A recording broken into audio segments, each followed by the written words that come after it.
Bonjour à toutes et à tous et bienvenue dans ce nouvel épisode de WWE News, j'espère que vous allez tous très bien. On se retrouve comme chaque semaine pour déchiffrer le meilleur de l'actualité en ce qui concerne la WWE.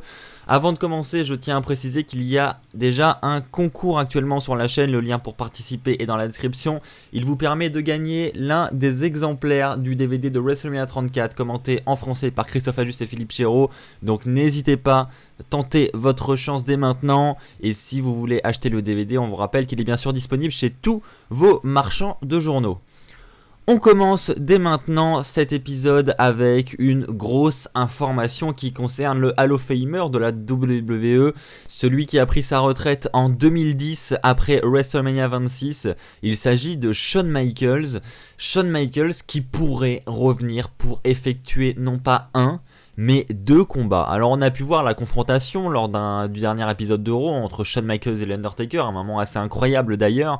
Et on a bien compris à la suite de ce segment que la tension était vraiment palpable entre les deux hommes. Alors est-ce que Shawn Michaels et l'Undertaker vont s'affronter une fois de plus, 10 ans après leur premier affrontement à WrestleMania ? Eh bien, visiblement, d'après les sites américains, c'est fort probable. Il y aurait environ 80% de chances que cela arrive. Donc il y a plusieurs noms qui émergent. Donc Shawn Michaels pourrait déjà premièrement revenir pour participer au show en Arabie Saoudite. Voilà, c'est la première information qui est sortie.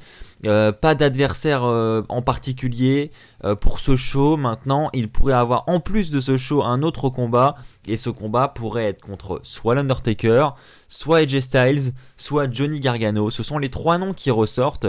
Alors les trois matchs pourraient être exceptionnels, hein, bien sûr. On connaît Shawn Michaels maintenant, bon ça fait un petit moment qu'il n'a pas lutté, donc il faut voir s'il a des restes. Et puis AJ Styles on le connaît, Johnny Gargano également, donc c'est des dream matchs, hein, bien sûr, qui ont été déjà des rumeurs il y a quelques mois. On se rappelle du AJ Styles contre Shawn Michaels qui avait été annoncé par les rumeurs pour un Royal Rumble, je sais plus lequel c'était, enfin bref. Tout ça pour dire que si Shawn Michaels venait à revenir dans le ring, eh ben ça pourrait nous promettre de très très grands matchs. Maintenant, évidemment, je vous laisse avoir votre avis là-dessus, je vais vous partager le mien.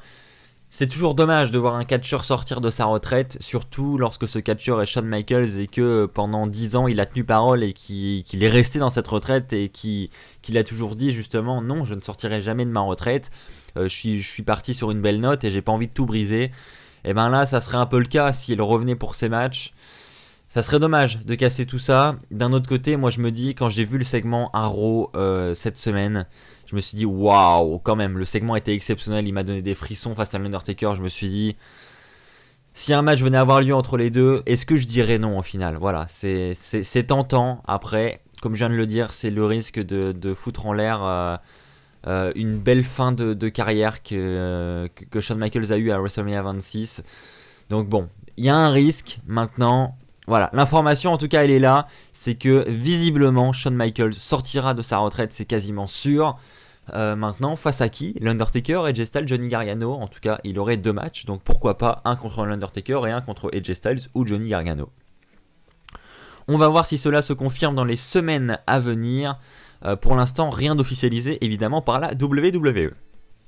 On va maintenant parler d'anciennes ceintures qui pourraient revenir à la WWE. On va parler également de nouvelles ceintures qui pourraient arriver. Alors premièrement, dans celles qui pourraient arriver, on va parler de la division féminine.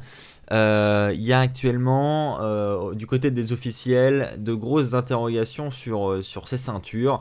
La division féminine, vous savez, les officiels ont toujours voulu qu'elle soit à pied d'égalité avec la division masculine. Et quand on regarde les ceintures, actuellement, c'est évidemment pas le cas. Hein. Du côté féminin, on a seulement une ceinture, on va appeler ça une ceinture mondiale, du côté de Raw et une du côté de SmackDown. Et ben là les officiels réfléchiraient à instaurer les titres par équipe, donc ça c'est pas nouveau du côté féminin, donc ça pourrait arriver très prochainement. Et désormais on apprend également que les officiels pensent à instaurer un titre mineur, donc il pourrait porter le nom soit de titre intercontinental, soit de titre des États-Unis, et donc ça serait un titre qui serait lui aussi réservé à cette division féminine. Donc moi je trouve que ça fait plaisir, ça permettrait évidemment de mettre en avant de plus en plus de superstars féminines, d'avoir plus de champions donc, surtout que le roster, bon, il commence à être assez conséquent hein, du côté féminin depuis qu'il y a les arrivées de la NXT. Voilà, il y a des superstars qui sont malheureusement dans l'ombre dans cette division féminine et c'est dommage. Et c'est l'arrivée de ces nouveaux titres justement pourrait permettre de mettre en avant ces nouvelles superstars et de mettre en avant un petit peu tout le monde. Et ça pourrait être vraiment cool. Donc j'espère que ça arrivera. En attendant, ce sont des bruits de couloir pour le moment.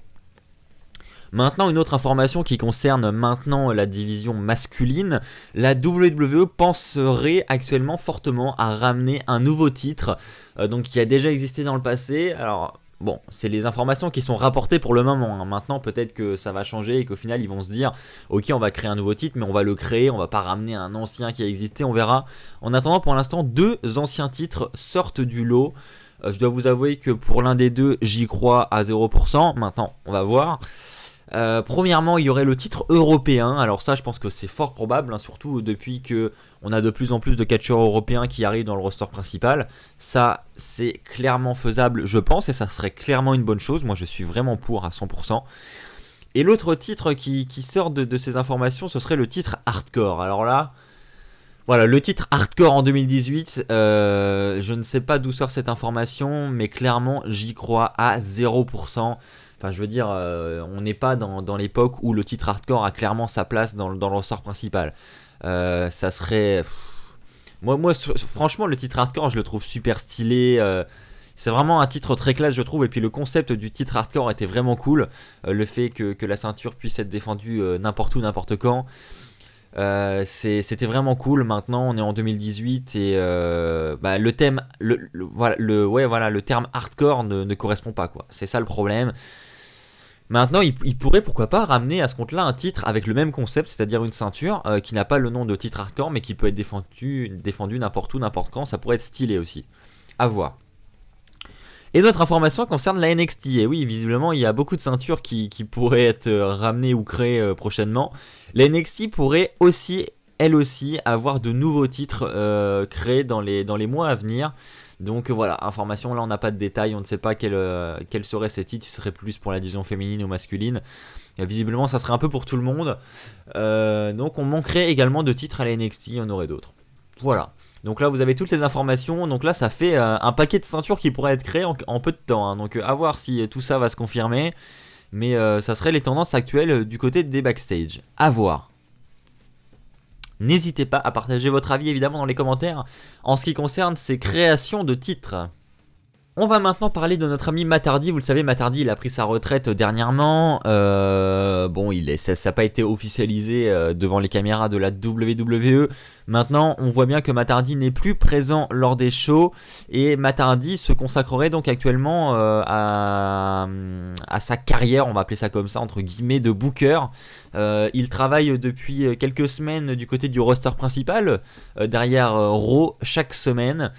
Et visiblement, enfin d'après un tweet qu'il a posté récemment, il semble se diriger vers un nouveau show, peut-être un nouveau show où il aura beaucoup plus d'implications. Il s'agit de 205 Live. Alors je sais que bon, vous n'êtes pas nombreux à éprouver de l'intérêt pour ce show. Maintenant, depuis quelques semaines, j'en ai entendu beaucoup de bien, notamment des chroniqueurs et qui en ont parlé durant le podcast anniversaire là. 205 Live, visiblement, les main events sont très très bons depuis quelques semaines. Et ben ça pourrait être lié à l'arrivée de Matt Hardy, pourquoi pas, puisque ça fait déjà quelques semaines que Matt Hardy travaille pour 205 Live et qu'il se bat justement pour remettre en avant cette division cruiserweight. Et visiblement ça semble fonctionner puisque depuis plusieurs semaines les shows semblent être de plus en plus bons. Alors est-ce que c'est réellement grâce à Matt Hardy ou pas, ça on le saura pas malheureusement, mais en attendant il faut savoir que Matt Hardy travaille pour 205 Live depuis quelques semaines, donc ça peut être fortement lié. On va conclure ce WWE News sur notre ami Seth Rollins. Vous le savez, Seth Rollins il a vécu un show difficile cette semaine avec l'intervention des autres membres du roster où il s'est fait sauvagement attaquer. Il a d'ailleurs été balancé dans cette voiture de police où il a traversé la vitre, un segment assez violent. Vous avez pu voir que il avait le coude, même tout le bras vraiment ouvert. Donc c'était vraiment douloureux pour lui et il s'en était pas remis, hein, notre ami Rollins. Il ne participait pas au live event de cette semaine. Il a été écarté de quasiment tous les live events suite à cette blessure. Voilà, c'était très douloureux pour lui visiblement et puis on le comprend, hein, je pense qu'on n'aimerait pas être à sa place. Donc il n'a pas combattu lors des live events. Et à l'heure actuelle, on ne sait toujours pas si il serait présent à Raw la semaine prochaine devant les caméras, donc pour le show télévisé. On ne sait toujours pas s'il est remis de cette blessure. Visiblement ça va mieux quand même, puisque Seth Rollins s'est quand même apparu lors du show de Birmingham où il est venu aider ses coéquipiers Ambrose et Reigns. Donc voilà, c'est que visiblement il allait mieux quand même. Pour avoir un segment comme ça lors du live event où il était impliqué physiquement, c'est que ça doit aller un peu mieux. Donc je pense qu'il sera là lundi soir, on espère du moins. Mais voilà, encore une fois, on peut souligner que les superstars mettent quand même leur corps en jeu pour nous divertir, et ça on peut que les remercier, parce que voilà, je pense que là tout le monde est d'accord, on n'aurait pas aimé être à la place de Seth Rollins.